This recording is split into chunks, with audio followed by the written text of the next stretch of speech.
1. Kuchisake-Onna, the slit-mouthed woman. Late at night, a child walks home from cram school. The street is quiet.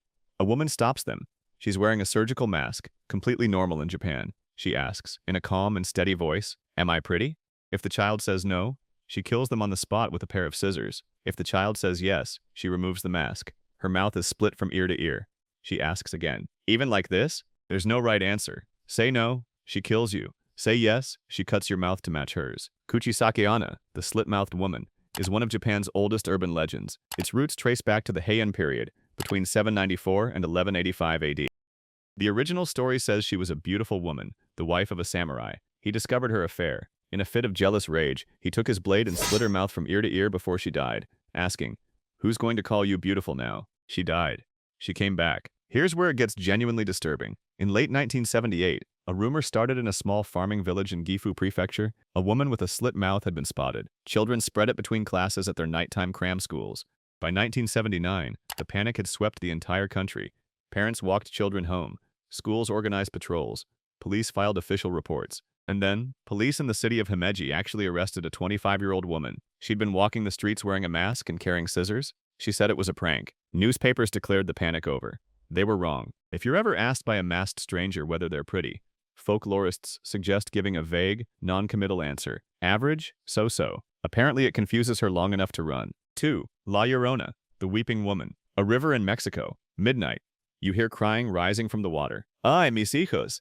Oh, my children!" That's Hitchhiker, La Llorona, the weeping woman. The central version of the story goes like this. A woman named Maria, beautiful, proud, obsessed with status, married a wealthy man and had children with him. He eventually grew tired of her, left for someone richer, someone younger. Some versions say he simply stopped coming home. Her grief and rage? Maria took her children to a nearby river, drowned them. Then, realizing what she'd done, drowned herself. In the afterlife, she was barred from entering heaven until she found her children. She has been searching ever since, wandering along rivers, canals, and lake shores, crying, stealing children she finds near the water. But La Llorona is more than a ghost story. Her roots are significantly older and darker than the folklore version suggests. Historians have connected her to the Aztec earth goddess Coatlicue. Others link her to La Malinche, the indigenous woman who served as translator and mistress to the conquistador Hernán Cortés, and is seen by many as a symbol of betrayal. Britannica notes that, according to some accounts, La Llorona's wails were heard 10 years before the Spanish conquest arrived, a supernatural omen of destruction that was already on its way. Her crying can come from any water source. A river, a city canal, the plumbing of a silent house at 3 in the morning. If you hear it, run, and take your children with you. The Wendigo. Canada and northern USA. Winter. The forests of northern Canada. Cold enough to crack bone. The hunt has failed for a week. Food is gone, and one person is beginning to think the unthinkable. The Algonquin peoples held a belief. Anyone who ate human flesh, even to survive, was no longer human. They became a Wendigo. The Wendigo stands 15 feet tall, emaciated, skin stretched over bones, glowing eyes, long claws. It smells of rot, and no matter how much it consumes, it is never full, because each time it eats, its body grows larger, which means its hunger grows with it. An infinite loop. This legend wasn't just a story, it was a social law. In times of famine, when individuals neared the breaking point, tribal shamans were authorized to kill that person before the transformation occurred. And this isn't purely mythological. The first written record of the Wendigo appears in 1636, documented by a French Jesuit missionary among the Algonquin people in what is now Quebec. In 1879, a Cree hunter named Swift Runner confessed to killing and eating his entire family during a winter famine. He claimed a Wendigo had visited him in dreams and commanded it. He was tried, convicted, and executed. There is also a documented psychological condition called Wendigo psychosis, an obsessive compulsion to consume human flesh even when sufficient food is available. One important correction from the original lore: the Wendigo does not have antlers. The antlered version you've seen in video games and TV shows is a 20th century horror invention. The original is something far more human-shaped, and that might be the most unsettling part. 4. The Aswang, Philippines. During the day, your neighbor is friendly. She smiles. She knows your children's names. She brings food when someone is sick. At night, she is something else entirely. Aswang is an umbrella term in Filipino folklore for a range of shape-shifting creatures. Vampire, witch, werbeast, all of them can change form.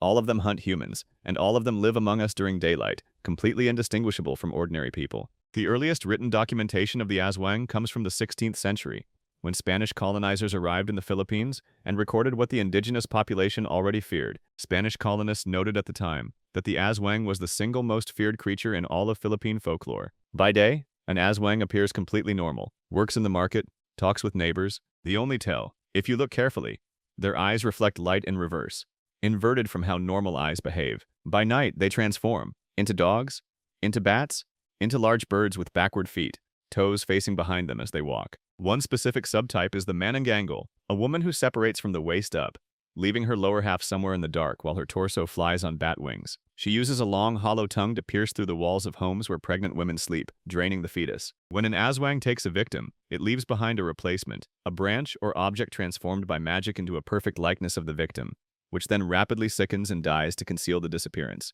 How to detect one? A specific enchanted oil was said to bubble when an Aswang was nearby. Garlic, salt, and certain plant species also provide protection. How to kill a Mananangal? Find the separated lower half before dawn.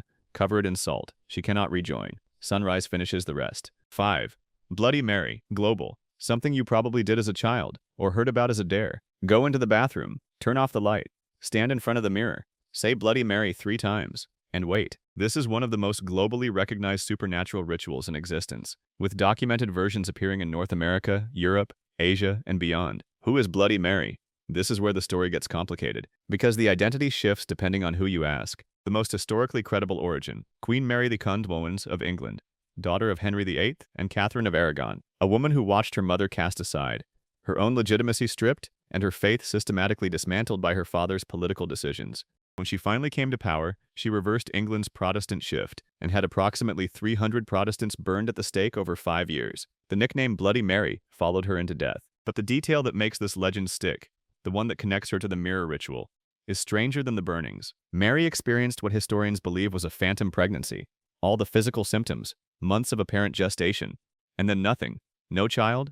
Some versions of the ritual specifically involve chanting, "Bloody Mary, I killed your baby," possibly an echo of that historical tragedy. Some folklorists also connect her to Elizabeth Bathory, the Hungarian noblewoman of the 16th century accused of torturing and killing hundreds of young women. Though likely exaggerated or politically motivated, her reputation has merged into the composite figure over centuries. Folklore researchers note that mirror-based summoning rituals appear independently across cultures, with no historical contact, suggesting that the association between mirrors and the supernatural is something close to a universal human instinct. Did you ever do the ritual? If something appeared, it was probably your own face, distorted by expectation and darkness and a brain running on adrenaline? Probably. 6. The Hook Man, USA. You've probably heard this one, but you might not know where it actually came from. A quiet road. A couple parked in a car. The radio is on. An emergency broadcast cuts in. A patient has escaped from a nearby psychiatric facility. One hand has been replaced with a metal hook. He was last seen in this area. The girl wants to leave. The boy wants to stay. They argue. He starts the engine and drives away in frustration. In the morning, they find a metal hook hanging from the door handle. The Hook Man is one of the most formally documented urban legends in American history, the kind folklorists call a genuine legend because it spread through actual word of mouth rather than media. But its origin isn't entirely fictional. In 1946, in Texarkana, a city straddling the Texas-Arkansas border, an unidentified serial killer murdered young couples parked in their cars on isolated roads. The phantom killer was never caught. The case is still officially open. That real event fused with pre-existing fears and circulated as the Hook Man, a warning with a clear message: don't park alone. Don't stay out after dark. Freedom has a price. Folklorists note that this legend exploded in popularity in the early 1950s, precisely when American automobile culture was booming and teenagers were suddenly able to go places their parents couldn't see. The Hook Man was a morality tale dressed as a monster story. 7. The Black-Eyed Kids, USA. Night. Someone knocks on your front door or taps on the window of your car. 2 kids, 10 to 13 years old, old-fashioned clothes, a flat, effectless voice. Can we come in? Our car broke down. Can we come in? We're hungry. Can we come in? Then you look at their eyes. No white, no iris, just black. Solid, unbroken black from edge to edge. RTBAK is one of the newest urban legends in circulation, and it spread almost entirely through the internet. The first formal account dates to 1998 from a journalist in Texas named Brian Bethel, who claimed 2 black-eyed children approached his car in a parking lot, insisting to be let in. He felt a wave of inexplicable terror, drove away, and wrote about it. Hundreds of near-identical reports followed from across the United States and Europe. Consistent elements across all accounts. Flat, emotionless voices. Insistence on being invited in, as if they physically cannot enter without permission. Intense, physically felt dread with no rational explanation. They never force entry. That last detail is significant. It mirrors the vampire tradition.